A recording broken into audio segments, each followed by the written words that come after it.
is an example that has been done for you. On this occasion only, the conversation relating to this will be played first. Hello, this is Simon Marshall. I spoke to you the other day about renting flat 3A. Oh, yes. Hello, Simon. What can I do for you? Well, there are a few health and safety things I'd like to run through if that's okay. Yes, fine. Right. Well, the first thing, bearing in mind it's quite an old house, is whether there's any damp. I'm thinking here of the exterior walls and the floor. Well, I've never known any problems with damp there. It was all right last time I checked, certainly, though that was before the recent wet weather. I'd better have another look and get back to you on that. The woman says she had better have another look. So the answer is B for maybe. So B has been written in for you. Now we shall begin. You should answer the questions as you listen because you will not hear the recording a second time. Listen carefully and answer questions 1 to 6. Hello, this is Simon Marshall. I spoke to you the other day about renting flat 3A. Oh, yes. Hello, Simon. What can I do for you? Well, there are a few health and safety things I'd like to run through if that's okay. Yes, fine. Right. Well, the first thing, bearing in mind it's quite an old house, is whether there's any damp. I'm thinking here of the exterior walls and the floor. Well, I've never known any problems with damp there. It was all right last time I checked, certainly, though that was before the recent wet weather. I'd better have another look and get back to you on that. OK. Now, the next thing is the gas supply. Do you have a safety certificate? A current one, that is? We do. All the gas appliances have been checked by a registered engineer. Yes, I was going to ask about that. When did they actually do the inspection? Let me think. They sent an engineer to check something early last year, but no, that wasn't the inspection. Oh, I remember now, it was in the spring. In fact, I've got the certificate here somewhere. Yes, that's it. March 22nd, so it's just over 5 months ago. And the electricity, when was the last time all the wiring was inspected? I know it doesn't have to be checked as often as the gas, but it's still important, especially in older properties. As it happens, we had an electrician in when we redecorated flat 3A. If he looked at everything then, he would have charged us for it. I'll find the bill and check it if you like. Fine. And when was that? The decorators finished just before Easter, so that would be about 18 months ago. Just one more point on the electrics. Are there enough plug sockets in the flat? It depends what you mean by enough, really. Well, I've got quite a lot of electrical things. Computer, radio, lamps, kitchen appliances and so on. And I'm wondering whether I could plug them all in without having cables trailing all over the place. I think there's one per room. That's fairly normal in older properties. I'll take that as a no then. All right. Now, another safety point. Is there a smoke alarm? Yes, there's one in the kitchen. And is it in good working order? I'll have to try it out and let you know. Right. Now, you mentioned the previous tenants. Do they, or anyone else who's lived in the flat, still have keys to the door? We're very strict about that. Everyone has to hand back the keys when they leave or we don't return the deposit. And those in 3A have always done so.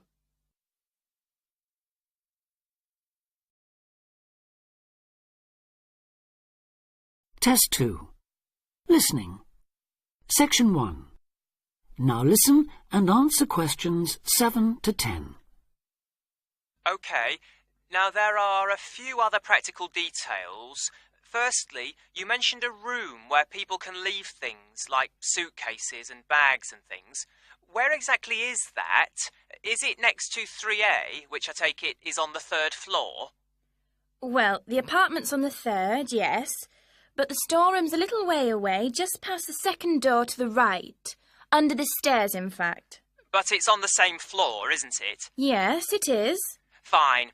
Now, another thing I wanted to check is that there's hot water in the apartment. Oh, yes. It runs off the central heating. That was installed back in the 70s, I think, so there's a permanent supply. But is it really hot? Not just warm or lukewarm? I suppose it depends what you mean by hot. But it's at a constant 60 degrees. Oh, that sounds fine. Yes, it used to be set at 55, but last year the tenants asked us to increase it, so we did. Oh, I'm glad about that. OK, now can you tell me a bit about the yard and the garden? How big are they? Well, the yard at the side of the house is about 20 square metres. Oh, so there's room for my motorbike then? Actually, it's only a 50cc moped, but I like to keep it off the road at night. Yes, there's more than enough space there, even with all the wheelie bins. And the garden? That's much bigger, about 150 square metres. Who looks after it, by the way? Old Mr. Collins. He's almost 90, but he's out there every day. And the last point, the TV. What size screen is it? It's 70 centimetres wide, I think. No, sorry, that was the old one. This one's 80. You can get 90-odd channels on it, so I'm told. Really? So there's a satellite dish on the roof, is there? No, it's cable TV here. It doesn't cost much between everyone, though. That's very interesting. OK, thanks for your help. I'll be in touch again soon. Thank you. Bye for now. Bye. That is the end of Section 1. Test 1. Listening. Section 2. You will hear a talk about young people living on their own. Listen carefully and answer questions 11 to 12. Loneliness is something we all suffer from in varying degrees, but young people living on their own can be particularly vulnerable. Many who leave the family home find they are less confident and have more difficulty in finding their feet than they expected. Often, going to work or study in another town or city will be the first time they have lived away from home. Although this may sound like an adventure for those dying to get away from the glare of the parental eye, for others it is a daunting prospect which generates apprehension, uncertainty and even fear. In fact, in a recent survey of over 1,600 people who had recently left home, 32% said that understanding and coping with loneliness was a crucial issue for them and made them feel highly stressed and distracted. An annual report by researchers last year recorded a noticeable increase in the number of individuals with homesickness, transition and isolation issues. Acknowledging that feelings of loneliness and isolation could impede progress at work or study, they examined the number of people using the welfare and health services. They found that young people in particular were prone to difficulties. Last year, 61% of all people using counselling services were aged under 30, and of this group, 57% were men. Test 2. Listening. Section 2. Now listen and answer questions 13 to 20. Leaving home involves a major change in lifestyle, work patterns and degree of independence. You will be away from home, family and friends and are no longer supported by familiar surroundings. For this reason, in the first year, a lot of young people suffer from loneliness. Ironically, this sense of isolation comes at a time when you are likely to be surrounded by people most of the time. Living in a busy city, travelling on crowded buses and trains, you will be constantly among people. But this can sometimes compound your sense of being alone. Seeing others who appear at ease among large crowds, mingling and making friends, can make you feel excluded and inadequate. Adapting to a new environment makes people uncertain of what to do or how to behave and breeds insecurities which can make for a real sense of isolation. It is often those who are more used to being on their own who deal best with the transitional period of leaving home. Other reasons for feeling alone include high expectations of the big city, where you have the best time of your life and meet lifelong friends. It may be the first time you have had to make new friends since you started primary school, and perhaps you are reluctant or finding it hard to replace old friends whom you miss. There are also pressures to juggle work and socialising, which may leave you feeling left out. Or it could be that you have a long-distance relationship and feel torn between your new lifestyle and that special person who lives so far away. Because loneliness can leave you with a sense of low self-esteem, where you become self-conscious and feel you have been rejected, it is very difficult to overcome. You may be reluctant to even try and make new friends or take part in social activities, and will also find it difficult to say no to things, leaving you feeling exploited and weak. One of the ways of combating loneliness is to remember that it's not your fault, and that it's something everyone has to deal with, despite appearances. Counsellors advise those feeling lonely to speak to someone they know about their feelings. They also ask them to consider joining groups and societies, and to get involved in activities which interest them as a way of meeting more people.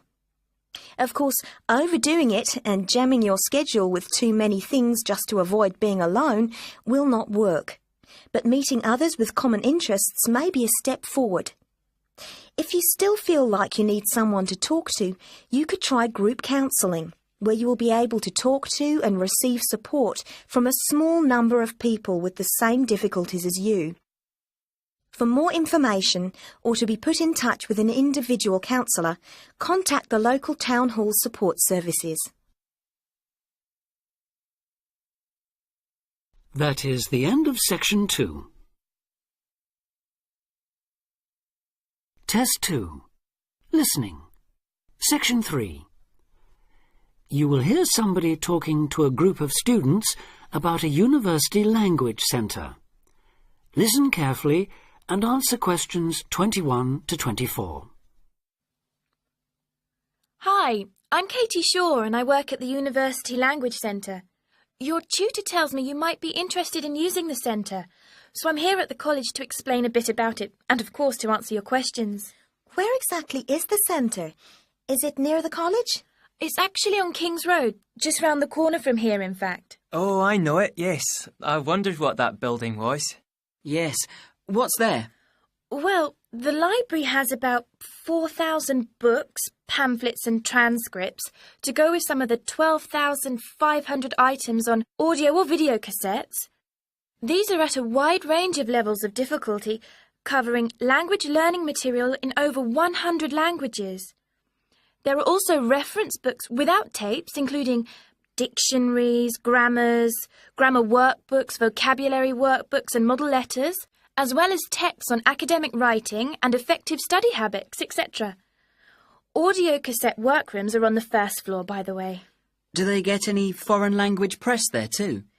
Yes, the library subscribes to a number of European daily and weekly newspapers, including Le Monde from France, L'Espresso from Italy, and the weekly international edition of the Spanish paper El País. What about learning with computers? Can you do that there?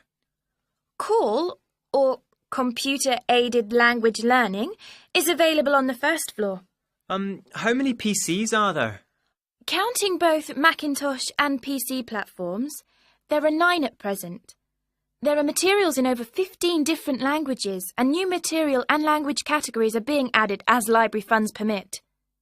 The programmes cover verb drills, grammar exercises, activities to accompany multimedia textbooks, pronunciation, translation, and some multimedia applications. The same hardware permits access to the internet with its many language learning and discussion sites. What about TV? That's a good way of learning a language too. Yes, definitely, we agree. So on the second floor of the centre, there are televisions to view live satellite television broadcasts in 7 languages. Oh, which ones are they? Currently, we've got Arabic, French, German, Italian, Portuguese, Spanish and Russian. Turkish broadcasting can be viewed live on request. The centre records the news in French, German, Arabic, Italian, Japanese, Spanish and Russian. And English too.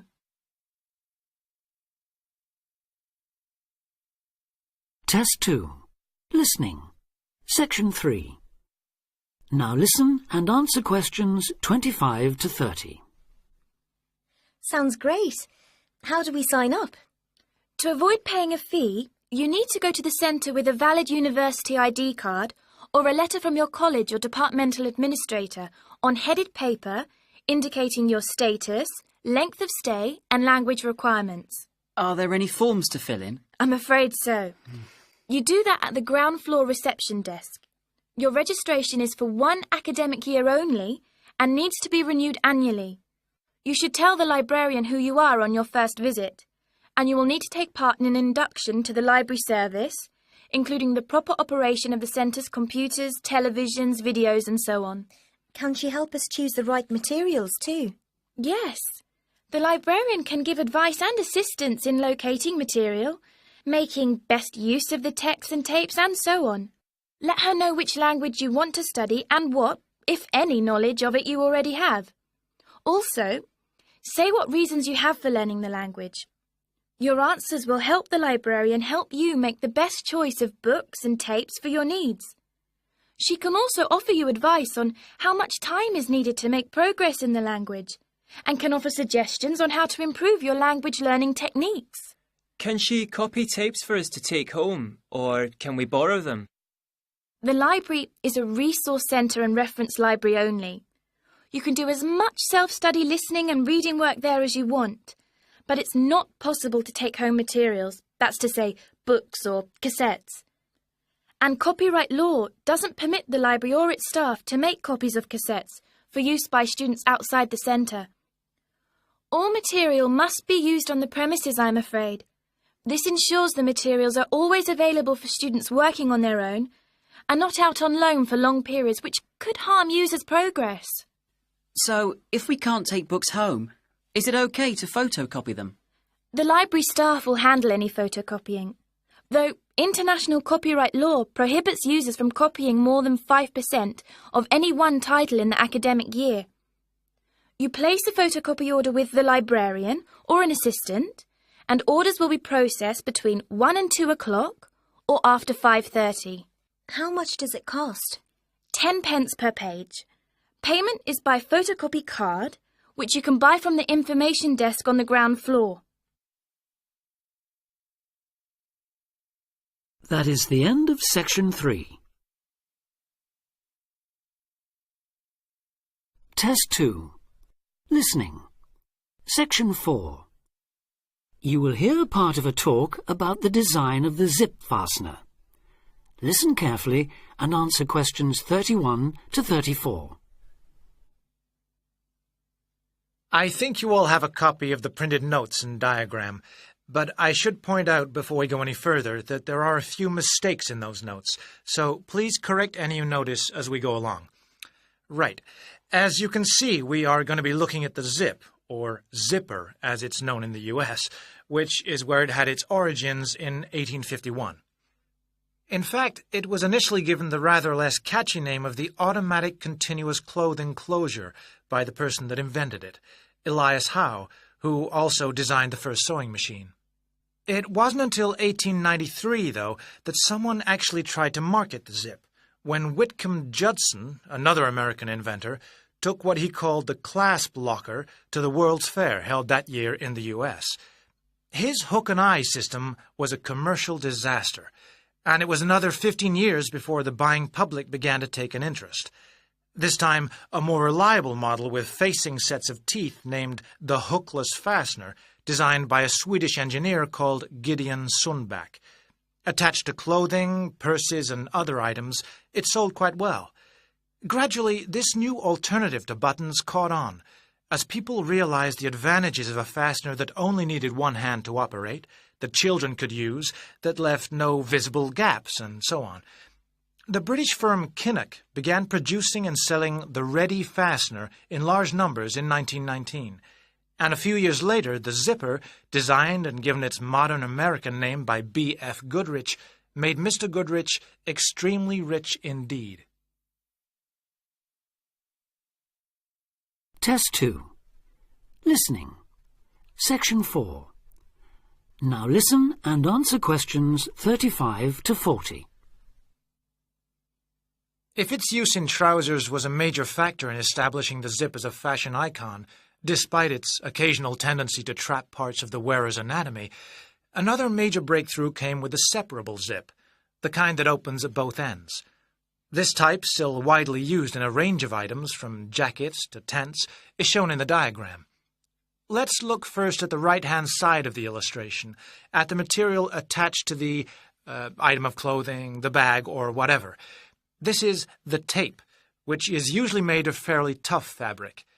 At the end of that, there's what is known as the heat seal patch, the cotton and nylon laminated material used to reinforce the tape. Now, alongside the heat seal patch is a small piece of metal, used only on a separating zip, whose function is to enable the two halves of the zip to join. This is known as the pin. Opposite that, on the other half of the zip in the diagram, is a device which correctly aligns the pin. The box, as it's called, begins the joining of the zip halves. Running up the inside edge of each half are dozens, possibly hundreds of metal teeth, each of which has a small hook and an equally tiny hollow. Moving up and down the teeth to open and close the zip is a piece of metal called the slider. This is operated by means of a pull tab, so called because, logically enough, the wearer or user pulls it in one direction or the other. To close the zip, a wedge inside the slider pushes the hook of each tooth on one side into the hollow of each offset tooth on the other. To open it, the wedge forces them apart. To prevent the slider coming off the teeth at the other end, there is a top stop